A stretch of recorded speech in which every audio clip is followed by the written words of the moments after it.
Mesdames, Messieurs, bonsoir et bienvenue à cette nouvelle édition d'information sur Nyota Télévision. L'épidémie de choléra est déclarée dans la ville de Lubumbashi, c'est confirmé. Nous allons revenir sur le bilan épidémiologique de la ville dans ce journal et nous parlerons également infrastructure avec les travaux d'aménagement de la route provinciale 617. C'est celle qui mène de Luamba à Mitwaba,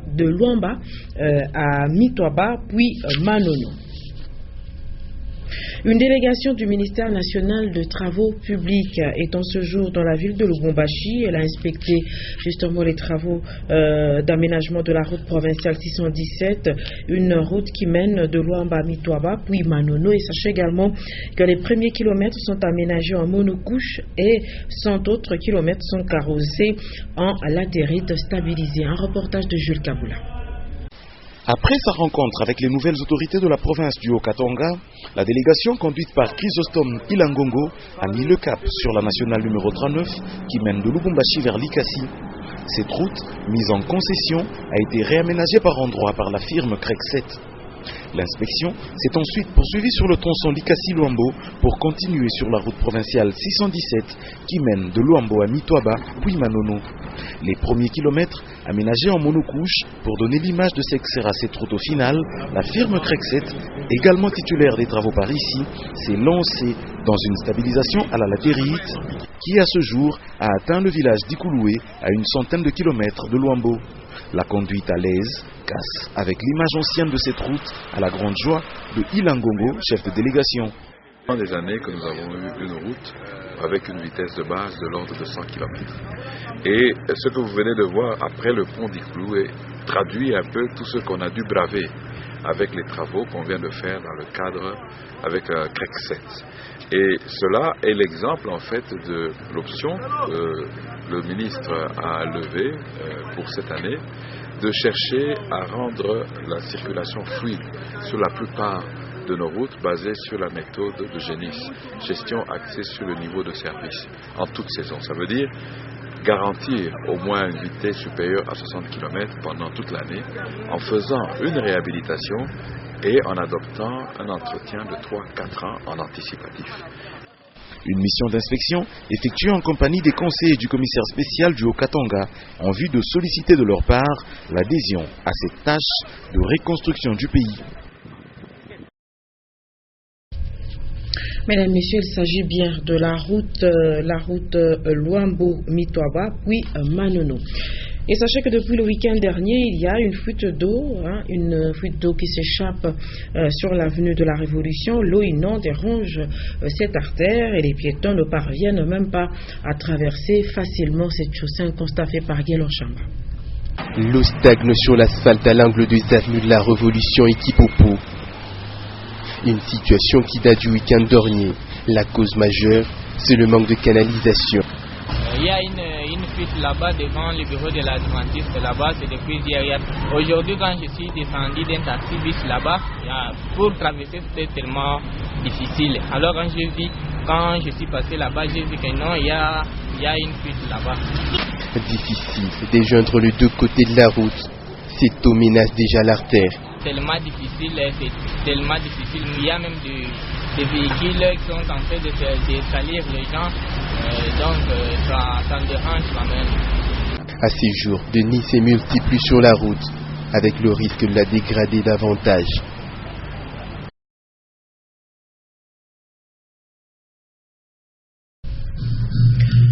Sur un tout autre registre, mesdames, messieurs, c'est ce mercredi 20 janvier 2016 que l'Institut national de sécurité sociale, l'INSS, a procédé au lancement du paiement de prestations sociales, 4e trimestre 2015. Et monsieur Vincent de Paul Kiboué Kassongo, qui est le directeur provincial de cette institution, eh bien, il a saisi l'occasion pour expliquer aux bénéficiaires le bien fondé de la bancarisation. Reportage d'Edouard Kankou. Vincent de Paul Kiboué Kassongo, directeur provincial de l'Institut national de sécurité sociale Katanga 1, a lancé l'opération de paiement des prestations sociales 4e trimestre 2015. Cette opération coïncide avec la bancarisation du salaire des prestataires sociaux. Désormais, les personnes de 3e âge affiliées et reconnues à l'INSS toucheront leur dû à la banque, une façon de les sécuriser de la vie du directeur provincial. Cette opération s'est faite avec un léger retard pour la simple et bonne raison que nous avons tenu à nous conformer aux instructions de notre gouvernement, aux instructions de notre direction générale en ce qui concerne la bancarisation. La bancarisation, ainsi que vous l'avez vu, ainsi que vous l'avez vécu, elle est opérationnelle. Et nous avons tenu à respecter les personnes de troisième âge, que nous allons devenir tous, en respectant cela, parce qu'avec la bancarisation, bien entendu, on s'attend à ce qu'il y ait un certain nombre d'avantages, notamment éviter les tracasseries. Après le lancement à Lubumbashi et la ronde de quelques sites de paiement, l'équipe de Vincent de Paul Kibwe Kassongo s'est rendue à Kasumbalesa. Ici, le même message de la hiérarchie de l'INSS aux prestataires sociaux a été véhiculé. En santé, je vous le disais en début de journal que l'épidémie de choléra est finalement déclarée dans la ville de Lubumbashi et le chef de division de santé du Haut-Katanga a confirmé cette situation après avoir publié le bilan épidémiologique de la ville. Maurice Mazel. Oui, il y a un temps que nous recevons de cas de diarrhée et vomissement, de cas suspects choléra. Quelques-uns ont été toutefois confirmés par notre laboratoire provincial, mais pour lesquels on attend la certification de Kinshasa. Et depuis l'an 2016, nous sommes déjà à 16 cas qui viennent presque de partout dans les différentes communes. Il y a des cas qui sont venus de la commune Kampemba, de la commune Lubumbashi, de la commune Katuba, et un cas de la commune Kenya. Et c'est pourquoi le maire a saisi l'occasion d'aujourd'hui pour sensibiliser que ce soit les territoriaux, que ce soit le personnel de santé, pour que toutes les mesures de sensibilisation, de prévention soient mises en place au niveau de la ville de Lubumbashi. Et ce qu'il faut connaître, c'est que nous organisons déjà la prise en charge des cas au niveau du centre de traitement de choléra de la Kenya et que toutes les autres hôpitaux, centres de santé, structures doivent référer des cas suspects au niveau de la Kenya. Il y en a partout là où il y a un cas suspect, un cas de diarrhée et vomissement suspect, qu'on le ramène vite au centre de traitement de la Kenya. Et le centre de capture de passeport de Lubumbashi a ouvert ses guichets de paiement des frais de passeport à puce.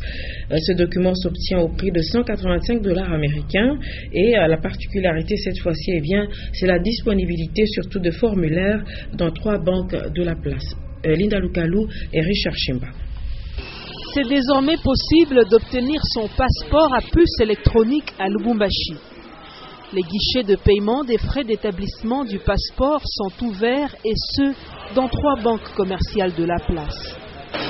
Et de préférence, le requérant lui-même peut aller aussi acheter tranquillement. Il ne faut pas toujours avoir le temps d'aller chercher les gens pour aller payer. Il faut que vous-même vous connaissiez bien aussi les prix. Ce nouveau passeport coûte $185 américains à payer à la banque et sur place on obtient comme document la preuve de paiement et le formulaire de demande de passeport. Nous avons le nouveau passeport électronique avec puce. C'est un nouveau passeport qui vient de commencer aussi ici à Lubumbashi. Nous avons amené les machines, nous avons capturé nos autorités. Maintenant, nous appelons à la population de se rendre dans les banques commerciales choisies par le ministère des Affaires étrangères et le ministère des Finances pour aller payer leur passeport. Donc, les passeports coûtent $185. Il s'y est de noter que les anciens passeports biométriques sont encore valables et les cas des anciens demandeurs qui n'ont pas encore reçu leur passeport seront étudiés sous peu. Le président de la Ligue provinciale de catch à la tête d'une délégation des catcheurs, il a rencontré ce mercredi le maire de la ville de Lubumbashi et les 2 personnalités ont évalué ensemble le championnat de l'année passée. Ils ont également projeté quelques projets d'avenir. Maurice Mazel. Nous sommes venus présenter nos vœux, donc le nouvel an pour 2016 au maire de la ville. Et en dehors de ça, nous avons aussi profité soumettre certaines difficultés que nous avons connues l'année passée. La Ligue de catch du Grand Katanga avait organisé des championnats. Donc le premier championnat c'était avec la ceinture les concurrents. Et je pense que ce championnat-là s'était bien passé au niveau de la commune Katouba. Et on devrait maintenant faire les championnats provinciaux. C'est à ce niveau-là qu'on avait eu beaucoup de difficultés. On avait dit que non, vraiment les moments n'étaient pas bons pour l'organisation de ce championnat-là. Ce qui a fait l'année passée, on n'a pas fait l'organisation, on n'a pas organisé les championnats provinciaux. Et l'autre difficulté qu'on avait connue pour l'année passée, c'est l'obtention du stade de la Kenya. Vous savez que le catch, c'est un sport qui attire beaucoup de gens. Donc organiser les championnats dans un petit terrain comme de la Katouba là-bas, c'est vraiment difficile. Alors on avait sollicité de jouer au stade, mais ça n'a pas tenu. On parle sport, il s'agit du championnat africain de nations, la CHAN. C'est demain que les léopards de la République démocratique du Congo vont effectuer leur deuxième sortie au Rwanda. Ils feront face au Palanca Negra de l'Angola. Nous allons revenir sur la dernière séance d'entraînement avec nos correspondants sur place, Orphée David Kininga. C'est en prélude du match de la deuxième journée face à l'Angola que la communauté congolaise venue du pays s'est retrouvée autour du secrétaire général au sport, M. Barthélémy Okito. Le point à l'ordre du jour, l'autocritique du premier match face à l'Éthiopie et arrêter les stratégies en vue d'arracher une victoire certaine et qui serait synonyme d'une qualification des léopards face à l'Angola ce jeudi. Eh bien, chacun a donné son point de vue. Là, je vous propose les quelques réactions recueillies pour vous. Vraiment,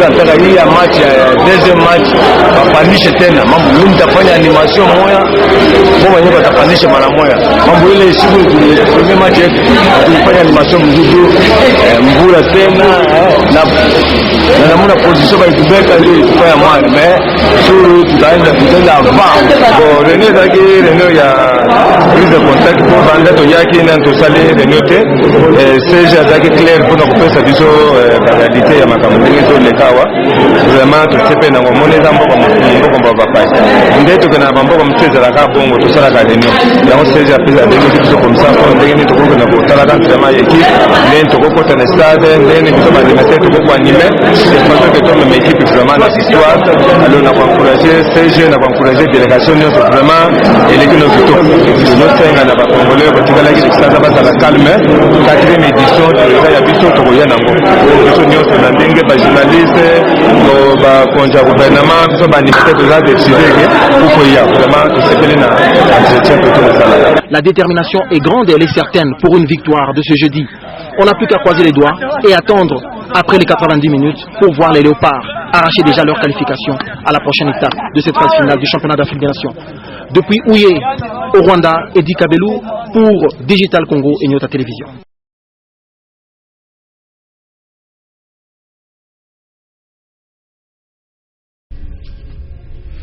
Mesdames, Messieurs, avant de nous quitter, un nouveau numéro du quotidien d'information générale La République, un nouveau numéro qui nous est lu par Linda Lukalou.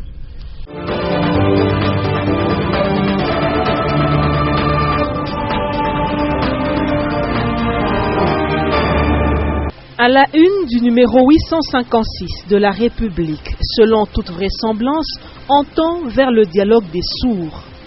Nation, Moïse Katumbi en prière pour sauver la paix dans son RD Congo. Maman Sidikou, la MONUSCO n'est pas sur terrain pour compter les morts. Enfin sport, après le succès 4-0 sur New Soger, les premiers mots d'Eveloud, le nouvel entraîneur du tout-puissant Mazembe. Dans la rubrique Actualité, page 2, présidentielle, Christian Mwando soutient l'idée de Moïse Katumbi. Le coordonnateur interfédéral de l'Union nationale des démocrates fédéralistes UNADEF dans l'ex-Katanga, Christian Mwando, soutient l'idée d'organiser les primaires au sein de l'opposition avant l'élection présidentielle qui doit être organisée cette année.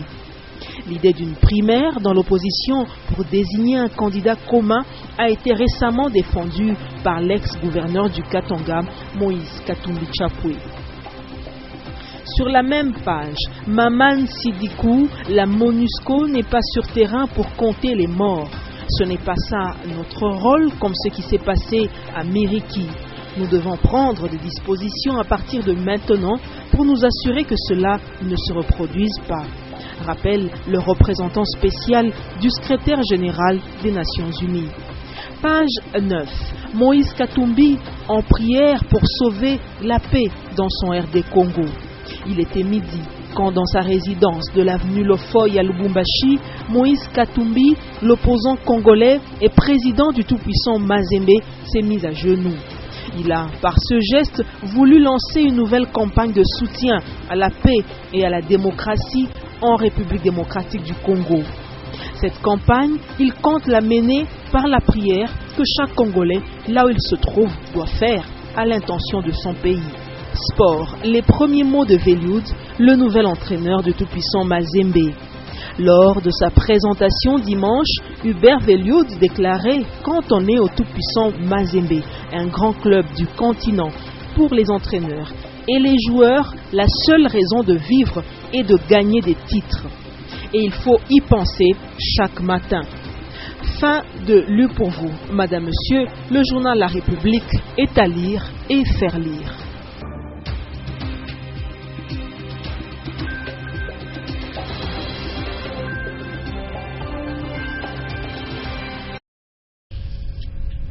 Mesdames, Messieurs, c'est ainsi que s'achève cette édition d'information. Je vous rappelle que ce 20 janvier 2016, à la une de l'actualité, il faut retenir la santé avec l'épidémie de choléra qui est finalement déclarée dans la ville de Lubumbashi. Et nous sommes revenus sur le bilan épidémiologique dans la ville. Et un mot d'infrastructure avec les travaux d'aménagement de la route provinciale 617, une route qui mène de Luambo à Mitwaba, puis Manono. Merci de nous avoir suivis et je vous souhaite de passer une très belle soirée sur Nyota Télévision.